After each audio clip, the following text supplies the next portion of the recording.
Some of you might be shocked to learn that Brendan Schaub and Ronda Rousey used to date. I know what you're thinking, that's impossible, you're just yanking my chain. They're not together now, and how could two people with such pleasant personalities ever break up? I hear you, it's disheartening. I mean, if they can't make it, then everyone else should start filling out their divorce papers now. But even more shocking than the separation itself is the fact that it was kind of amicable at first. They seem to have initially quietly went their separate ways, given off the irreconcilable differences, but we're still on friendly terms type of vibe. But that changed in about a second when Brendan signed on to fight fellow heavyweight Travis Browne. Travis decided to hold this training camp for the fight with Ronda Rousey's team, and in response, Brendan had this to say. Obviously, I know Ronda very well, and I know that camp pretty well. I'm not going to go into detail, but I think it's a great thing for me that he's training there. I'll put it like that, it's a good thing for me. Spoiler alert, it was not a good thing. But Travis took that, which seemed to be a worst passive-aggressive, and hit him with this in response. Honestly, I don't want to knock him out. I want him to feel what it's like to go 3 rounds with me. I'll tell you right now, this guy, a lot of people don't rub me the wrong way, but opinions are like assholes, you need to keep them to yourself. That's exactly what he needs to do. And that was a bizarrely aggressive response considering the fact that Brendan didn't really say anything too bad. But as we later find out, Travis was dating Ronda and would go on to marry her, so what this fight really was the new boyfriend versus the very recent ex-boyfriend. What Ronda Rousey fine ass at? Tempers were flaring high and they even almost got into it at the weigh-ins. Oh my.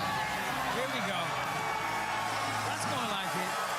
No love lost between these two. Yeah, that's pretty much what we expected right there.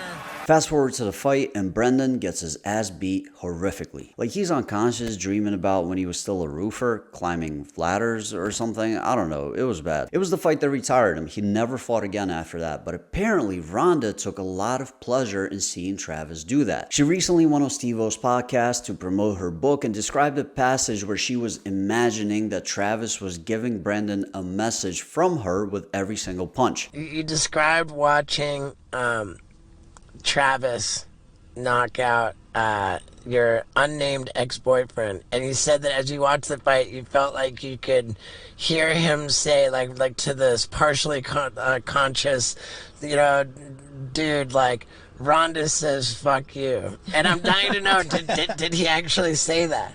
No. No, he didn't. I don't know if he wants me to say what he said.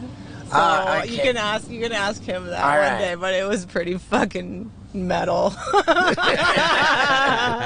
Nice. And he got awarded a Harley Davidson motorcycle for that knockout too. Which seems really weird and spiteful because at that point Brendan hadn't really done anything to her yet, and totally against Ronda's character. I mean, she's a peach. But I'll say this to be fair, in the following years, Brendan has definitely given her plenty of reason to dislike him. The following year, he was quoted as saying that he was too much man for her and that he did her a favor by breaking up with her. I'm man enough. I'm too much woman there. I'm too much. I'm too much.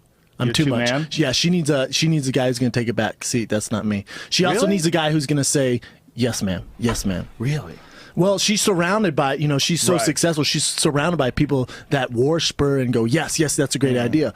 And when I went, I don't think that's a good idea. Now I'm a hater. No. I have no financial gain from you. I don't need anything from you. I've earned everything myself. I don't think we should have this conversation. I agree. Out of respect My bad. for her My because bad. she can't defend herself. You started me. You got me I'm on sorry. it, Eddie. I'm My sorry. bad. Apologize. Likely in response, Travis posted 2 pictures on his Instagram, one of him picking up a Harley Davidson and one a Throwback Tuesday of him beating up Brandon. And he got awarded a Harley Davidson motorcycle for that knockout too. And Brendan had a response to that too, basically calling Travis a housewife to Ronda. Yeah, It you is a know, come on, bummer, man. Hey, man. we're all adults. I know. I'm just glad he got a break from folding Ronda's laundry to post. Thank All God. right, okay, you see. And in the following years, as Ronda lost back-to-back fights against Holly Holm and Amanda Nunes, he had many less than nice things to say about her performances and her character. Ronda's about as friendly as a rattlesnake. Okay?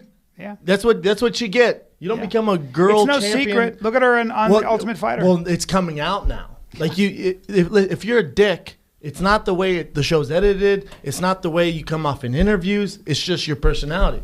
She's as friendly as a rattlesnake. You look at a real fighter, a guy like Conor McGregor. When he lost his belt when he lost to Nate, he was like, I want to fight tomorrow. Give me that fucking fight back, man. And was begging him. His team was like, don't take that fight. That's a bad fight for you. He goes, no. I want to fight him. I'm fighting him at 70 just to prove to doubters I can do it.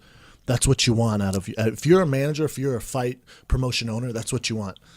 What scares me about Ronda is, I mean, she went MIA. She blamed it on the media. It's like, well, that same media turned you into who you are. But when it doesn't go your way and you want to be a negative and dark person, when you lose, this is what happens. Yeah. But the worst thing he ever did to Ronda wasn't even direct. It was when he was involved in a feud with Dana White and threatened him by calling him an Eskimo brother. For those that don't know, Eskimo brothers refers to two men that hooked up with the same exact woman, and obviously everyone immediately assumed that he was talking about Ronda Rousey. And Dana couldn't even come out and deny that he was talking about Rousey, because what's he gonna say? No, he's not referring to Ronda. It's another woman that I cheated on my wife with. And the funniest part about this to me is the fact that Brandon is probably completely oblivious to the fact that he even did anything wrong. In his mind, he's probably just like, well, I was just defending myself. I don't know what you want me to do. What's the big deal? And it's like he doesn't get that what he did is completely crossing the line in any kind of relationship. There's no going back from that. You tried to nuke the man's life. But let me know what you think in the comments down below. Like the video if you liked it, dislike if you didn't, subscribe, and I will see you soon. I don't know if Pat really said that, but if he did,